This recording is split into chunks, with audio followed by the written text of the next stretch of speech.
नमस्कार दोस्तों, आज 26 जनवरी 2026 की सुबह लेकर आया हूं देश की 10 सबसे बड़ी और ताजा खबरें सीधे आपकी स्क्रीन पर, जल्दी, सटीक और असरदार।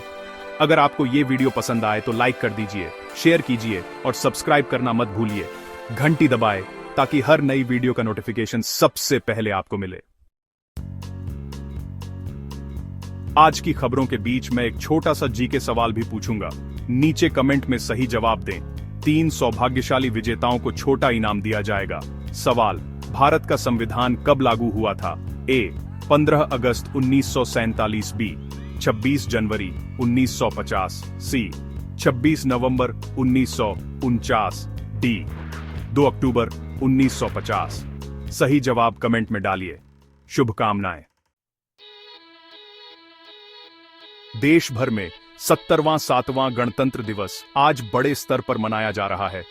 भारत 26 जनवरी 2026 को अपना 70वां 7वां गणतंत्र दिवस गर्व और धूमधाम से मना रहा है। नई दिल्ली के कर्तव्य पथ पर आयोजित परेड में इस बार कुल 30 झांकियां हैं, जिनमें देश की भिन्न भिन्न संस्कृतियों, परंपराओं और तकनीकी प्रगति का शानदार मिश्रण दिखाया जा रहा है। परेड में शौर्य प्रदर्शन, सैन्य बैंड, उच्च स्तरीय डिस्प्ले, फ्लाई पास्ट जैसी प्रस्तुतियां भी शामिल हैं और देश के विभिन्न राज्य प्रदर्शनकारियों ने मिलकर रंगारंग कार्यक्रम पेश किया है।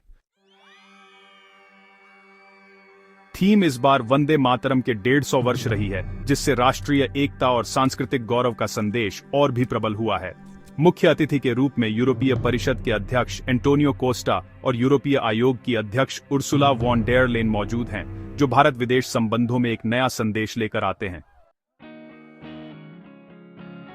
राष्ट्रपति द्रौपदी मुर्मू ने 25 जनवरी की पूर्व संध्या पर पूरे राष्ट्र को भावुक और प्रेरक शब्दों में संबोधित किया। अपने संबोधन में उन्होंने संविधान की महत्ता, लोकतांत्रिक मूल्यों की रक्षा और सामाजिक समभाव पर खास जोर दिया। राष्ट्रपति ने कहा कि हमारा संविधान सभी भारतीयों के लिए समान अवसर और न्याय का आधार है और नौजवानों और वरिष्ठ नागरिकों दोनों से देश की प्रगति में भागीदारी की उम्मीद जताई। संबोधन में राष्ट्रीय एकता, सेवा भावना और संवैधानिक दायित्वों के पालन की भी बात उठाई गई। देशवासियों से आग्रह किया गया कि वे संवैधानिक मूल्यों को अपने जीवन में उतारें और देश के विकास में योगदान दें। 26 जनवरी के मद्देनजर दिल्ली और एनसीआर में सुरक्षा के बड़े पैमाने पर इंतजाम किए गए हैं। पुलिस और सुरक्षा एजेंसियों ने सघन चेकिंग, त्वरित पहचान प्रक्रिया और संवेदनशील इलाकों पर विशेष निगरानी लागू की है, ताकि परेड और सार्वजनिक कार्यक्रम पूरी तरह से सुरक्षित संपन्न हो सके।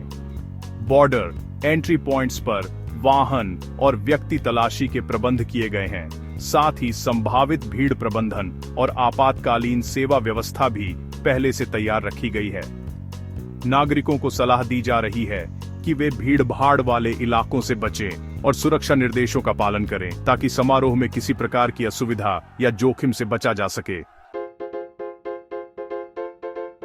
दिल्ली प्रशासन ने 26 जनवरी की सुबह से परेड मार्ग और आसपास के मुख्य मार्गों पर यातायात प्रतिबंध लागू किए हैं। कई सड़कों पर वाहनों का प्रवेश रोका जाएगा, कुछ मार्गों को पूरी तरह से बंद किया गया है और भारी वाहनों के आवागमन पर पाबंदी रहेगी। आम नागरिकों को वैकल्पिक मार्ग अपनाने और सार्वजनिक परिवहन का उपयोग करने की सलाह दी जा रही है, ताकि यातायात जाम और सुरक्षा संबंधी परेशानियों से बचा जा सके। लोगों को चाहिए कि वे अपने घरों और कार्यस्थलों के लिए समय समय पर जारी एडवाइजरी और अपडेट्स नोट करते रहें, जिससे अनावश्यक देरी से बचा जा सके। उत्तर प्रदेश पुलिस को राष्ट्रीय सम्मान मिला है। गणतंत्र दिवस से पहले उत्तर प्रदेश पुलिस को बहादुरी और सेवाभाव के लिए राष्ट्रीय स्तर पर सम्मानित किया गया है। इस वर्ष राज्य पुलिस बल को कुल 90 पदकों से नवाजा गया है, जिनमें 18 गोल्ड मेडल ऑनर भी शामिल हैं, जो विशेष शौर्य और कर्तव्य परायणता को मान्यता देते हैं। इन पुरस्कारों से उन कर्मियों के साहस, आपदा प्रबंधन और नागरिक सुरक्षा में योगदान को सम्मानित किया गया, जिनकी कार्यकुशलता ने सामुदायिक सुरक्षा बढ़ाने में महत्वपूर्ण भूमिका निभाई। पुलिस विभाग और स्थानीय प्रशासन ने इन पदकों को पूरे हर्ष के साथ स्वीकार किया और इसे सार्वजनिक सेवा की प्रेरणा बताया। उत्तर प्रदेश में छात्रवृत्ति वितरण कार्यक्रम के तहत लखनऊ में 25 जनवरी को आयोजित एक कार्यक्रम में मुख्यमंत्री योगी आदित्यनाथ ने कई पात्र छात्रों को वित्तीय सहायता और छात्रवृत्तियां प्रदान की। यह पहल आर्थिक रूप से पिछड़े और मेधावी छात्रों को शिक्षा जारी रखने में मदद देने के उद्देश्य से है, ताकि योग्य छात्र बिना वित्तीय बाधा के पढ़ाई कर सकें।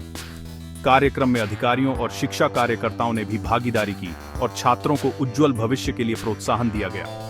इस योजना के जरिए लंबी अवधि में क्षेत्रीय शिक्षा स्तर में सुधार और स्किल डेवलपमेंट को बढ़ावा देने की उम्मीद जताई जा रही है। राष्ट्रीय किसान मोर्चा ने आंदोलन का आह्वान किया है। संयुक्त किसान मोर्चा यानी एसकेएम ने 26 जनवरी को गणतंत्र दिवस के मौके पर पीपुल्स मार्च के रूप में शांतिपूर्ण रैलियां और प्रदर्शन आयोजित करने का आह्वान किया है। इस आह्वान का मकसद संवैधानिक मूल्यों की रक्षा, कृषि से जुड़े मुद्दों पर जागरूकता और किसानों के हितों का समर्थन करना बताया जा रहा है। मोर्चा ने स्पष्ट किया है कि संवेदनशील तरीकों से अपनी मांगों को रखने के लिए यह आयोजन किया जा रहा है और आयोजक समिति ने सभी से शांति और अनुशासन बनाए रखने का आग्रह किया है। प्रशासन और सुरक्षा बलों ने भी इसे शांतिपूर्ण ढंग से संपन्न कराने के निर्देश दिए हैं। मौसम विभाग यानी आईएमडी का ताजा अलर्ट आया है बारिश और शीतलहर को लेकर। मौसम विभाग के मुताबिक 26 जनवरी तक कुछ हिस्सों में भारी बारिश, तेज हवाएं और शीतलहर की चेतावनी जारी की गई है। उत्तर भारत के कई इलाकों में तापमान में गिरावट के साथ तेज हवाएं चल सकती है और संभावित बारिश या ओलावृष्टि से परेड या खुले आयोजन भी प्रभावित हो सकते हैं। नागरिकों को जरूरी सावधानी बरतने, मोटर यात्राओं में सतर्क रहने और खराब मौसम के दौरान अनावश्यक बाहर निकलने से बचने की सलाह दी जा रही है। साथ ही कृषि और पशुपालन से जुड़े लोगों को भी ठंड से बचाव के प्रबंध करने का निर्देश है।